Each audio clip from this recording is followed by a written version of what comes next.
क्षेत्र कोणतेही असो, संधी मिळाली तर त्याचे सोने करण्याची क्षमता महिलांमध्ये आहे. त्या कुठेही पुरुषापेक्षा कमी नाहीत.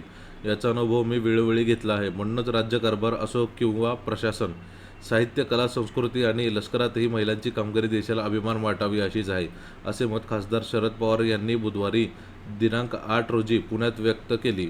दिल्ली येथे दिनांक 11 व 12 एप्रिलला होणाऱ्या पहिल्या महिला शासकीय अधिकारी मराठी साहित्य संमेलनाच्या संकेतस्थळाचे अनावरण शरद पवार यांच्या हस्ते झाले. मार्केट यार्ड येथील निसर्ग कार्यालयात हा कार्यक्रम पार पडला. याप्रसंगी संयोजन समितीतील डॉ. शैलेश पगारिया व अन्य व्यक्तीही उपस्थित होते.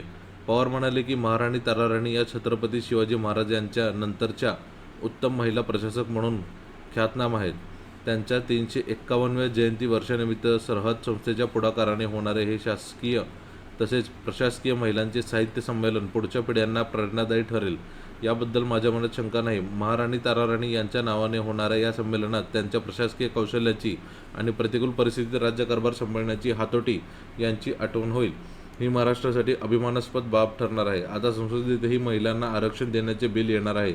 या संधीची सुरुवात मी मुख्यमंत्री असताना महाराष्ट्रातून केली आणि महिलांना संपदेत मिळणारा वाटा असो की प्रशासकीय राजकीय नेतृत्व असो, महिला कुठेही मागे नाहीत हे आता सिद्ध झाले आहे. हे धोरण आणणारे महाराष्ट्र हे पहिलेच राज्य आहे, याचा मला अभिमान वाटतो. या धोरणानंतर महिला सर्व क्षेत्रामध्ये यशस्वीपणे नेतृत्व करताना दिसत आहेत, असे पवार म्हणाले.